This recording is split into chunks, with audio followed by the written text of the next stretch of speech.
So now that we've gone and done a quick tour of how the wheel works and how it operates, I'm going to turn it off while I talk about the next section. We're going to talk about our tools and the tools that we need to have for pretty much the basic throwing on the pottery wheel.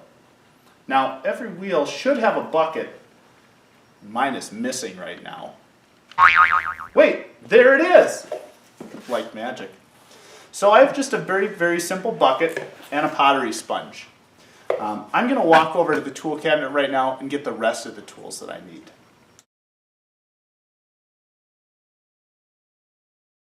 Here I am at the tool cabinet. This is where all the tools that I really need are. I've already gone ahead and pulled out the bins of tools that I'm going to pull from. The first thing that I'm going to have is a needle tool.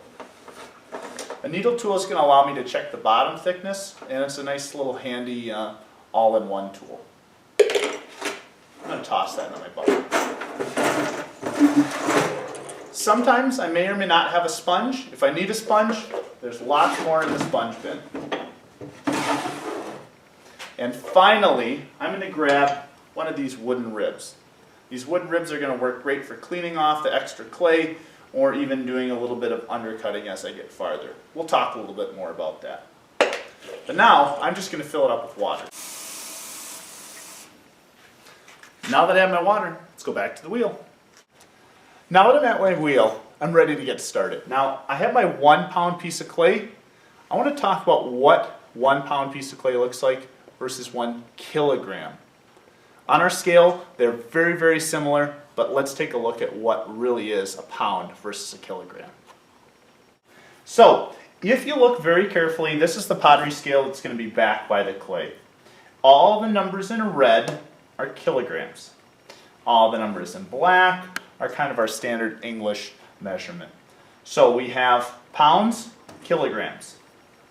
These two pieces of clay look awfully similar, don't they? Not quite. So what I have in my hand right here, or almost as big as my fist, is 1 kilogram, or nearly 2.5 pounds. So that's way too much clay. My second piece of clay is about 1 pound, and only a little less, like 0.4 kilograms. So I want to use this amount of clay. Let's go back to the wheel. Any of these bats are what you want to use. You can even throw on the wheel head if the bat pins aren't inserted. You do not want to start up your wheel without a bat in place with exposed bat pins.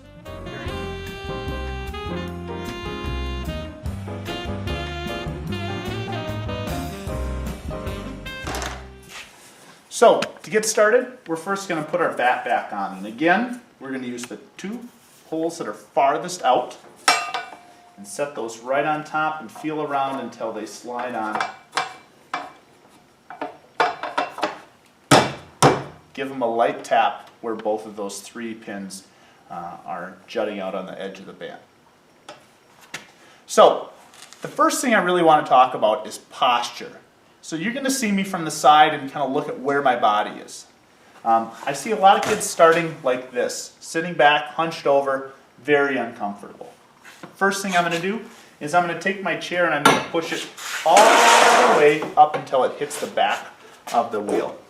Then I'm going to sit down, and if my pants don't allow me to, I'm going to hike them up. I'm going to sit as close to the wheel as possible so that when I'm throwing, I can look straight down into the center of the bat. Well, I have all the tools that I really need to get started.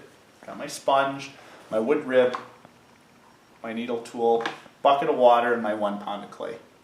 So in the next video, I'm going to talk about centering and opening this piece of clay. And that's going to be one part of a 2-part series on throwing as an introduction to the pottery wheel. So, happy throwing!